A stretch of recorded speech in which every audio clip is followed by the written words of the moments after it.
My full name was Veronica, but everyone around me from an early age, including my parents, preferred to call me Nika. I grew up to be a nice, cheerful girl. I did well at school. From the first time I went to university, where I wanted, I was very attracted to painting and art in general. So from 8th grade, I purposefully prepared to enter the University of Culture Art department. Years of study passed very quickly and cheerfully. I got a diploma and some fame in the circles of young artists and collectors. And when I was able to recognize and appraise an ancient Byzantine icon of the 15th century, which then went to auction for the estimated amount announced by me, I have already been invited to appraise their treasures by quite wealthy collectors. Fame and respect among customers and colleagues is not only a prestige, but the opportunity to receive a good reward. So after a while, I moved into a luxurious 2-room apartment in the center of the city. At the same time, I started to build a 2-story country house. Though not a palace, but quite a cozy dwelling. In this house, I planned to place my own collection of icons, the beginning of which was laid in one of the expeditions to the Russian North in my student days. Based on the materials of this and other expeditions, by 1 year I had written and published a book, Antique Paintings of the Russian North, which quickly sold out and replenished personal libraries, specialists, art historians, and collectors. Young, beautiful, successful, and moderately cheeky. I was already shining at art auctions, not only at home, but also abroad. For all that, I took great care of myself with great taste.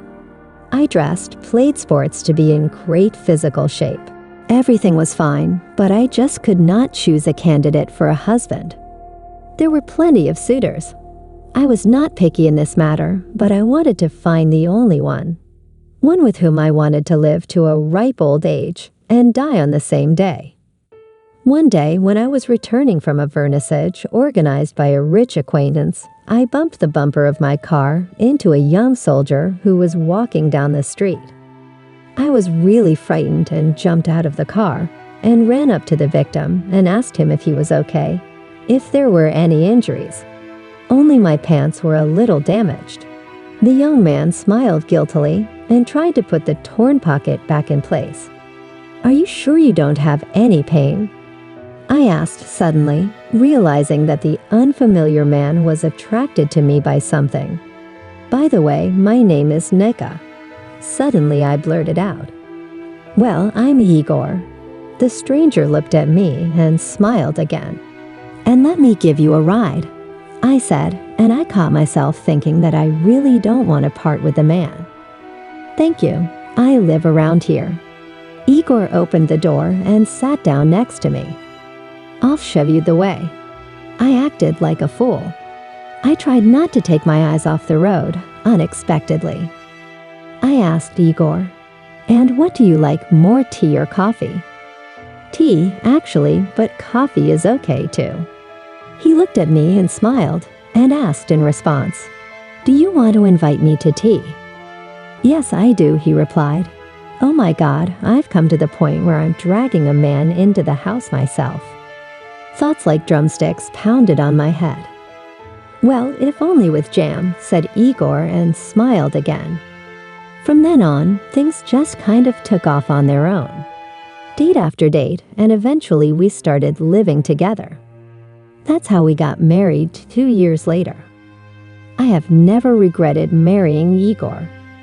We lived in an already country house. I was doing what I loved and earning good money. Igor was away at work. To be honest, I didn't even know what kind of service it was. But when my husband came home, I could see how hard he was mentally and physically. Over time, I began to realize that we live as if in parallel worlds, crossing paths only on weekends. And even then, if Igor had them. But this had no effect on my relationship with my husband. It even seemed to me that my love for him became more mature and meaningful.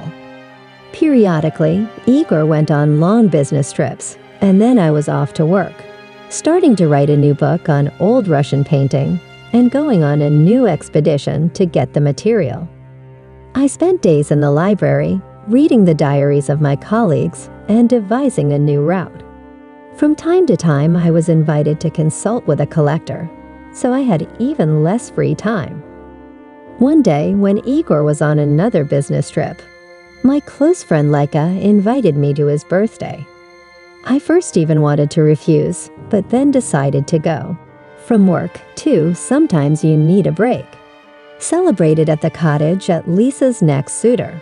There were quite a few people there, all bustling about, showing signs of attention to the hostess. I, too, got a lot of attention from the male half of the guests. When we sat down at the table, there was a young, imposing man next to me. Albert is a free artist. He introduced himself by pouring a dry red wine into my glass. "And what do you paint, avant-garde or cubism?" I grinned at the corner of my lips. "Why avant-garde? I'm a portraitist."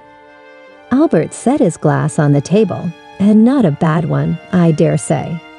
"Would you like me to paint your portrait? You have a very expressive face," he said. "Is it just the face?" Perhaps it was then that the wine went to my head, and I began to flirt with him.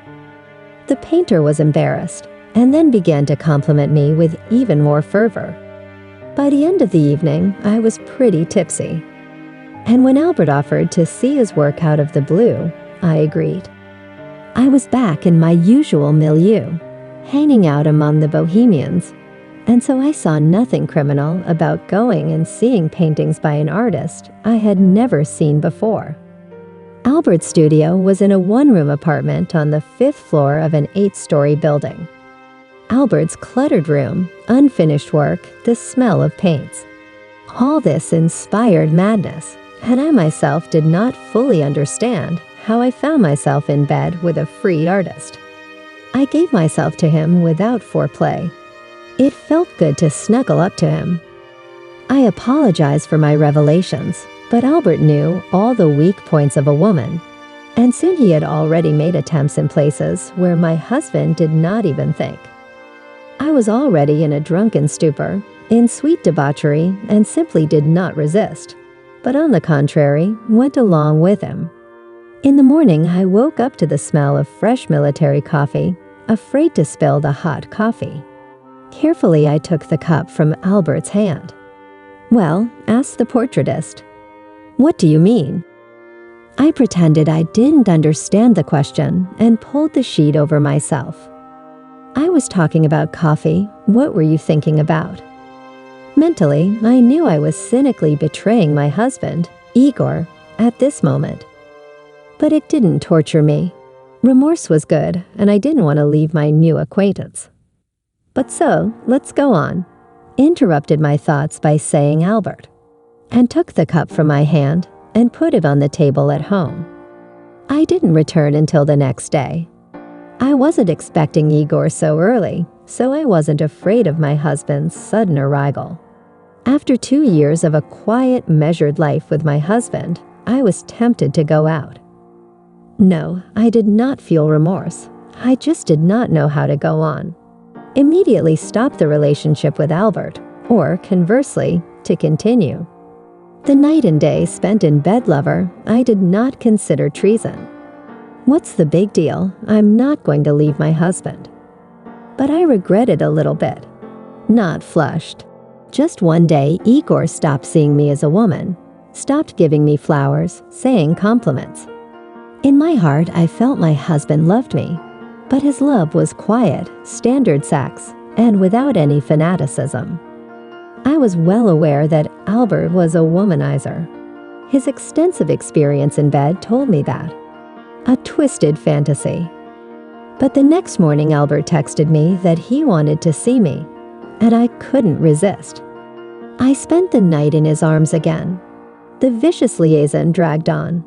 I spent every evening with my lover, almost always staying the night at his place. Fortunately, Igor had not yet returned and could safely give himself to passion. Passion. At some point, I realized it wasn't love. I would never exchange Igor for Albert. Every time I went on a date, I convinced myself that this was the last time. But I couldn't help it, so I went to my lover again and again. "What could you possibly have in common with this soldier?" Kissing me, Albert asked. "This man is not your type. You're so lofty, all about art." I was silent. Passion surrounded my head, and I didn't want to talk at all. Only pressed my lover's head tighter, giving him all my body and soul, listening to his caress. Almost a month passed. Albert had already begun to demand that I move in with him. He wanted to tell Igor himself about our relationship, and at any cost to get him to divorce me. It got to the point that he was jealous of me to his own husband. And then I realized I didn't want that to happen at all. I had taken a walk, and that was it. Besides, my husband was due back any day now. When I told Albert that our meetings would no longer take place, he threw a fit and tried to hit me. He shouted at the whole staircase that I would not give him up so easily, and still sooner or later I will be with him. 2 days later, Igor arrived. He held me in his arms for a long time, as if he was afraid that I might disappear. I fussed around the house, setting the table, but Igor took me into the bedroom, and we loved each other for a long time. It seemed that my husband couldn't get enough.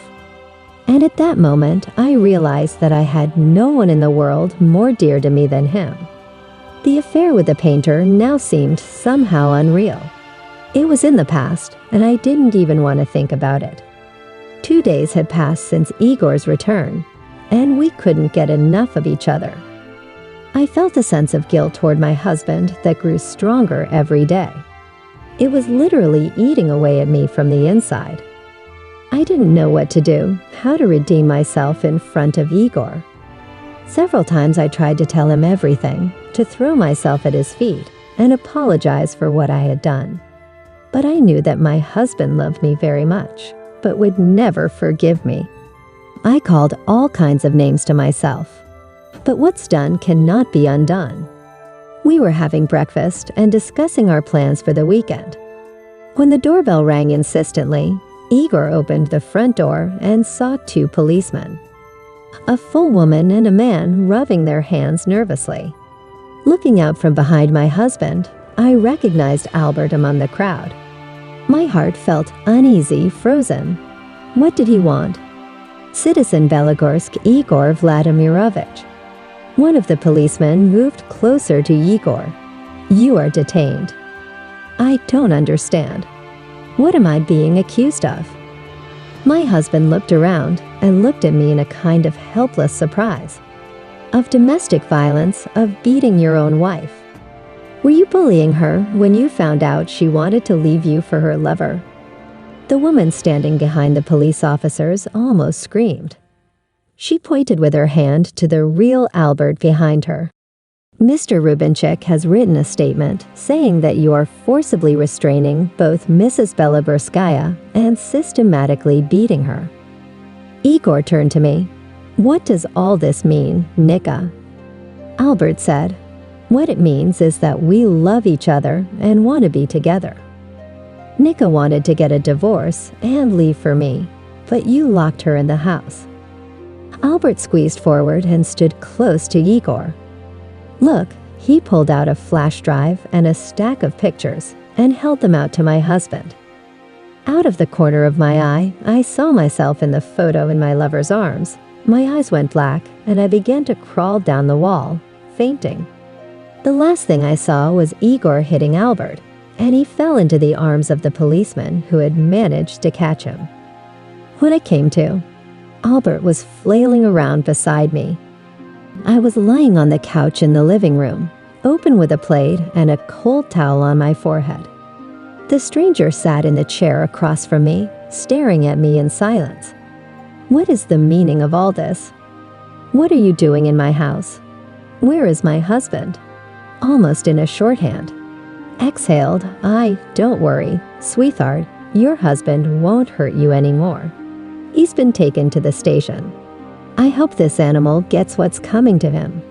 In the meantime, we will prepare all the necessary documents for the divorce. The woman looked at Albert. Yes, dear Rosa Yakovlevna, she will do everything properly. I hired her as our lawyer. Albert stroked my shoulder affectionately. Fury swept over me. Get out of my house immediately. I rose from the couch, tearing the wet towel off my forehead. I love my husband, and I'm not going to leave him. Everything that's been said here about him and me is a lie. Is this your way of getting back at me? I threw a look of total hatred at Albert. He even ran for the door. I was already screaming at the top of my voice out of my house. It's okay, love. You'll come crawling back to me yourself, especially when your husband looks at all the pictures and the contents of the flash drive. It's a really fun movie out there. The studios will tear it down for a lot of money, but in the meantime you can admire it for yourself. Come on, Rosa Yakovlevna. Nika wants to be alone. Albert put a stack of color photographs with a flash drive on the coffee table and left the house. The lawyer followed him out. I went through the pictures in silence, realizing that family life was over. No man would forgive such a thing. I didn't know what to do, to run, to get Igor out, to try to explain something to him, or to wait for him at home. Suddenly I heard a noise under the cars driving by. The front door slammed. My husband walked into the room. Have you been released? Stupider question. I couldn't think of one. Silently, he made his way into the bedroom and began to gather his things, throwing them into his backpack. The essentials. He sat down across from me. There was so much unbearable pain and mental anguish in his eyes that I shuddered. I'm leaving now. Don't look for me again. I won't come back, and I won't interfere with your happiness. My husband rose slowly. For a second, I thought he wanted to say something else. But Igor turned and took the wedding ring off his finger and placed it neatly on the coffee table, then threw the bag on his shoulder. And without saying a word, he left, carefully shutting the door behind him. Through the window, I saw him get into a cab, and a minute later, the car disappeared around the corner. At that moment, I realized that I had lost practically everything in an instant. Now my reputation was on the line, and I had to go to war with Albert for dirt on me, so long as he has not spread it on the network.